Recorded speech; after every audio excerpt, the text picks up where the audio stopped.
কথা ছাত্র দলের নেতাকর্মীদের উদ্দেশ্যে বলছি, আপনারা স্পষ্টভাবে মনে রাখবেন, সেই আমাদের পূর্ববর্তী প্রজন্ম ৭১ যুদ্ধের সময় পাকিস্তানি শোষণের বিরুদ্ধে সকল শ্রেণী পেশার মানুষের সক্রিয় অংশগ্রহণে এই দেশ স্বাধীন হয়েছিল।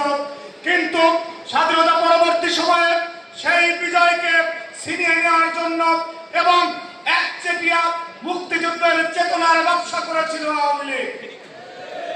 আজকে দ্বিতীয় বিজয় যখন অর্জন হয়েছে, সেই জুলাই গণঅভ্যুত্থানে আপনারা স্পষ্টভাবে সাংবাদিক সহ বিভিন্ন ফোরামে যখন কথা বলবেন, কিরকম এই আন্দোলন যখন শুরু হয়েছিল, সেই প্রথম থেকে বাংলাদেশের অহংকার দেশ তারেক রহমান ছাত্রদলকে প্রতিনিয়ত এই আন্দোলনের সাথে যুক্ত হওয়ার নির্দেশনা দিয়েছিলেন এবং আমরা প্রথম দিন থেকে চূড়ান্ত সফল হওয়ার শেষ মুহূর্ত পর্যন্ত সংগঠন হিসেবে বাংলাদেশের ছাত্র সংগঠন হিসেবে একমাত্র ছাত্রদল সবচেয়ে বেশি অংশ নিয়েছে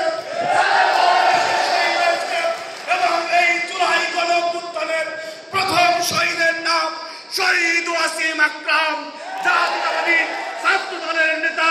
এবং সেই ওয়াসিম আকরাম এই বীর চট্টগ্রাম কৃতি সন্তান, চট্টগ্রাম কলেজের ছাত্রদলের আহ্বায়ক কমিটির সদস্য, সংগ্রামী উপস্থিতি ১১৩ জন সহযোদ্ধা, তাজা রক্তের বিনিময়ে অর্জিত এই দ্বিতীয় স্বাধীনতাকে কেউ যদি কেড়ে ছিনিয়ে নিতে চায়, ছাত্রদল আর একবার রক্ত দিয়ে হলেও সেটা সংগ্রামী উপস্থিতি।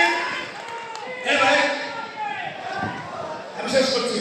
সংগ্রামী উপস্থিতি শুধুমাত্র ছাত্রদল নয়, জাতীয়তাবাদী যুবদল, জাতীয়তাবাদী স্বেচ্ছাসেবক দল সহ কোন দেশের দাসত্ব করে বড় বড় বয়ান দিবেন আর সেই বয়ান আমরা মেনে নেব, এইটা হতে পারে না। সেইটা তারেক রহমানের সৈনিকরা হতে দেবে না। সুতরাং বুক ফুলিয়ে গলা উঁচু করে দেশপ্রেমিক জিয়ার দেশপ্রেমিক সন্তানরা গলা উঁচু করে বলবে, এই স্বাধীনতা আমাদের রক্তের উপর দিয়ে এসেছে। সংগ্রামী উপস্থিতি, এই পর্যায়ে জাতীয়তাবাদী ছাত্র দলের নেতাকর্মীদেরকে দিক নির্দেশনামূলক বক্তব্য রাখবেন এবং আগামী বাংলাদেশের অনিবার্য নেতৃত্ব, কোটি তারুণ্যের প্রাণের স্পন্দন, দেশ নায়ক তারেক রহমান যেই নির্দেশনা ছাত্র দলকে দিয়েছেন সেইটা আপনাদের কাছে পৌঁছে দিবেন।